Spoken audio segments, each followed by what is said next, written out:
मेरी शादी उत्तर प्रदेश के गांव में हुई है, जो झांसी से 150 किलोमीटर की दूरी पर है। मेरे सास ससुर की मौत कई सालों पहले हो चुकी थी।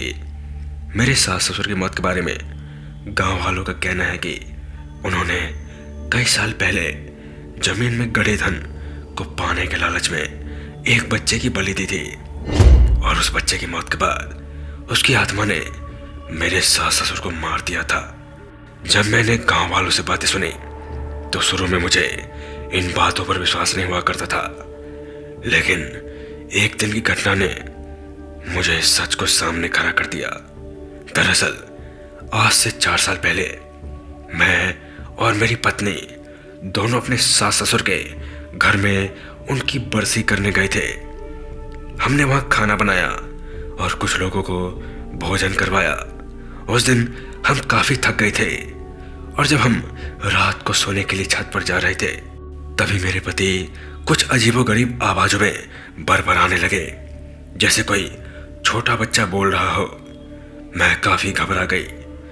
मेरे पति बच्चे की आवाज निकाल रहे थे, इसलिए मेरे सास ससुर के द्वारा 25 साल पहले उसकी बलि की पुरानी कहानी मेरे आंखों के सामने से गुजर रही थी। मैंने डरते डरते पूरी कहानी सुनी और समझ गई कि मेरे पति के शरीर में उस बच्चे की आत्मा है। मेरे पति के शरीर में घुसे उस बच्चे की आत्मा ने उसके घर का पूरा पता भी बताया, और वो बिल्कुल सही था। उस घटना के बाद 2-3 बार मेरे पति के शरीर में वो आत्मा घुस जाती है, और उस बच्चे की आत्मा अपनी मुक्ति के लिए गया ले जाने को बोलता है। उन 2-3 घटनाओं के बाद भी उस घर में हम वापस नहीं गए। उस गांव में वो घर आज भी वीरान पड़ा है, और पिछले 20 सालों से वहां कई मौतें हो चुकी है। वो आत्मा कहती है कि ये घर अब उसका ही है।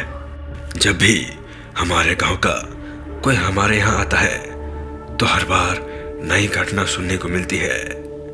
तो दोस्तों, कहानी यहीं तक थी। अगर आपको ऐसे ही इंटरेस्टिंग कहानी पसंद है तो चैनल को लाइक सब्सक्राइब शेयर कीजिए।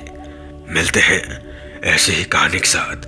तब तक के लिए जय हिंद, जय भारत।